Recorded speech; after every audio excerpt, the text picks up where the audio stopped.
Assalamualaikum Sobat Limit. Selamat berjumpa lagi ya dengan 5 menit. Oke, sebelum kita membahas tentang sirkuit Mandalika, kita akan terlebih dahulu membahas tentang sejarah MotoGP ya teman-teman. Yuk lanjut.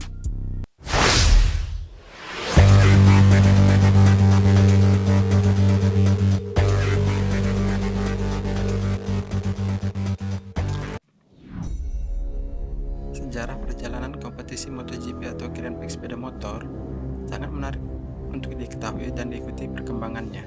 Pasalnya, kompetisi MotoGP ini adalah yang tertinggi di balapan sepeda motor.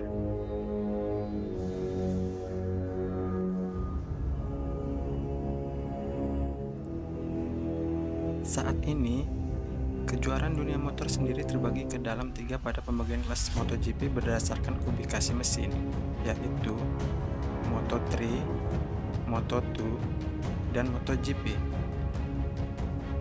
Untuk sepeda motor di ajang MotoGP sendiri menggunakan motor khusus atau prototip, yang artinya hanya digunakan dalam balapan dan tidak untuk dijual di pasaran.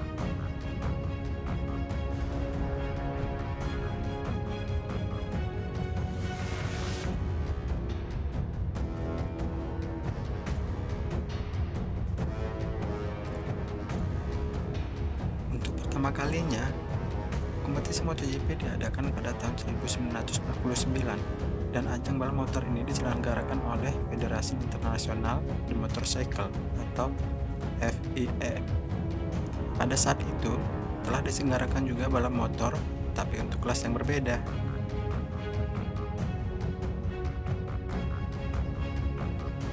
Pembagian kelas motor ini didasarkan pada kapasitas mesin, serta kelas untuk sidecar atau motor bersuspen.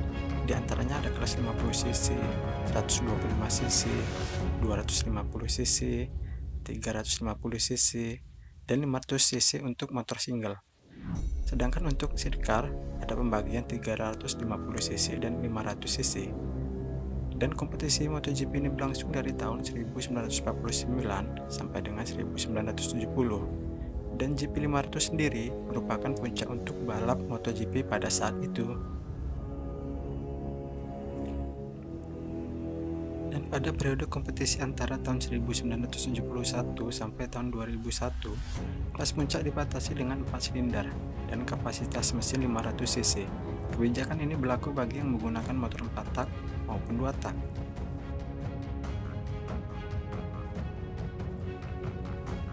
Di tahun 2000-an merupakan masa transisi di mana menjadi periode terakhir mesin 2 tak boleh diperlombakan dalam kompetisi kelas Premier.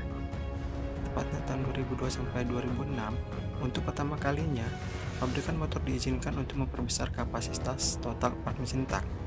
Kapasitas mesin yang diizinkan bisa mencapai maksimal 990cc.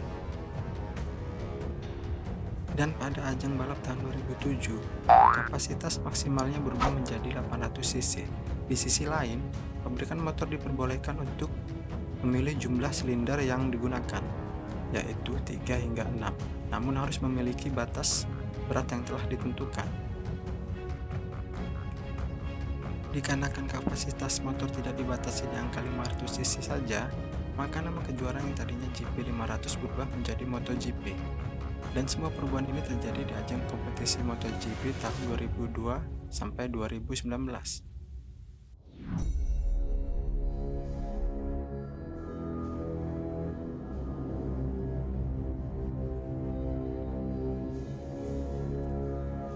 Dan kita kembali ke Indonesia ya teman-teman. Sebenarnya selain sirkuit Mandalika, kita sudah mempunyai sirkuit balap loh Sobat Limit. Bahkan sebenarnya Indonesia sudah pernah menggelar pagelaran MotoGP. Sirkuit itu bernama Sentul, terletak di Bogor, Jawa Barat. Gelaran MotoGP di sirkuit ini digelar pada tahun 1996 dan 1997.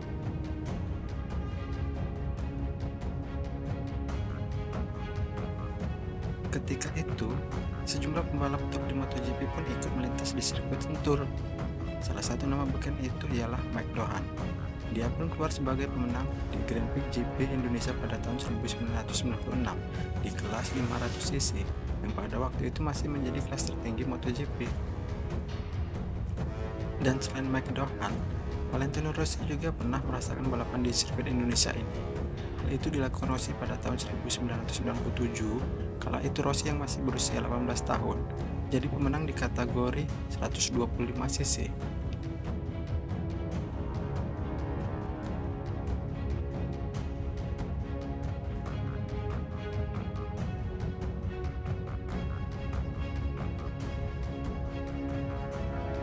Sebenarnya, Donald Sport selaku promotor MotoGP ingin menghidupkan lagi balapan seri Indonesia di sirkuit Sentul. Rencana itu muncul pada tahun 2015, tetapi hal itu batal terjadi karena Donald Sport menganggap trek legendaris itu tak lagi memenuhi syarat.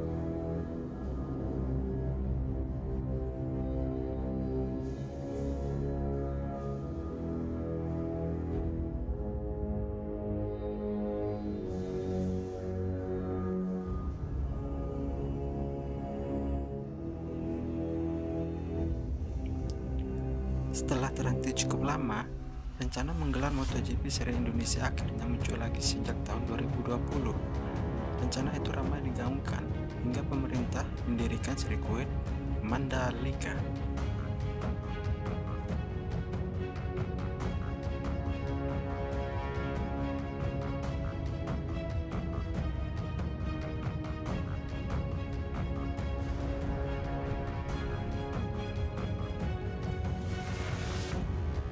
Rencana awal, sirkuit Mandalika akan menggelar balapan MotoGP tahun 2021, tetapi rencana itu gagal terrealisasi dikarenakan pembangunan yang belum 100% selesai.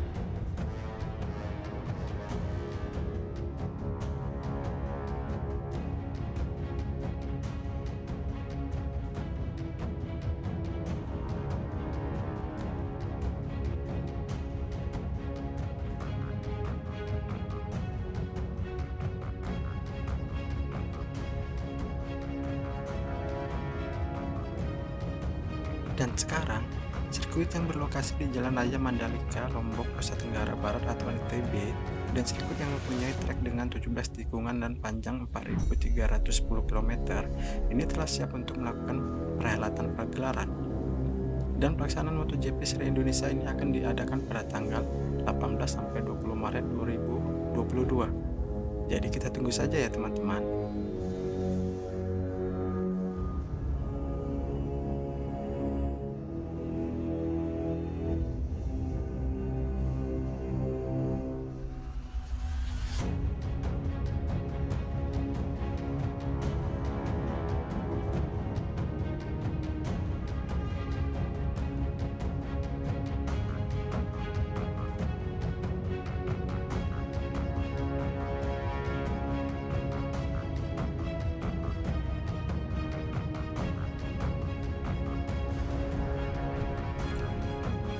Oke, cukup sekian informasi yang bisa 5 menit berikan ya teman-teman.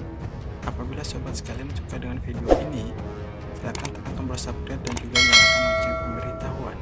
Dan sampai jumpa di video selanjutnya ya.